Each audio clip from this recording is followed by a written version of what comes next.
پاکستان میں تعینات روسی سفیر البرٹ خوریف نے اعلان کیا ہے کہ پاکستان کے ساتھ مل کر ماسکو، فیصل آباد اور کراچی روٹس پر پہلی مال بردار ریل سروس کے آغاز پر کام کر رہے ہیں۔ روسی سفیر البرٹ خوریف نے یہ اعلان روسی اخبار کے ساتھ انٹرویو میں کیا، جسے روسی سفارت خانے نے اپنی ٹویٹر پر شیئر کیا۔ انٹرویو میں روسی سفیر سے سوال کیا گیا کہ کیا روس اور پاکستان ماسکو کراچی راہداری کے ذریعے مال بردار ریل سروس کے پائلٹ پروگرام کے آغاز پر کام کر رہے ہیں۔ اگر ایسا ہے تو اس منصوبے پر اس وقت پیش رفت کس مرحلے میں ہے؟ جس پر روسی سفیر نے جواب دیتے ہوئے کہا کہ ہم اپنے پاکستانی شراکت داروں کے ساتھ مل کر ماسکو، فیصل آباد اور ماسکو کراچی روٹس پر دونوں سمتوں میں پہلی مال بردار ریل سروس کے آغاز پر کام کر رہے ہیں۔ پاکستان میں تعینات روسی سفیر البرٹ خوریف نے اعلان کیا ہے کہ پاکستان کے ساتھ مل کر ماسکو، فیصل آباد اور کراچی روٹس پر پہلی مال بردار ریل سروس کے آغاز پر کام کر رہے ہیں۔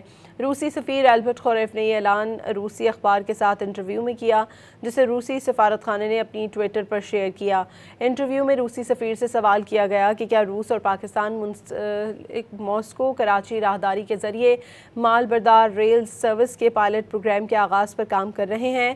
اگر ایسا ہے تو اس منصوبے پر اس وقت پیش رفت کس مرحلے میں ہے؟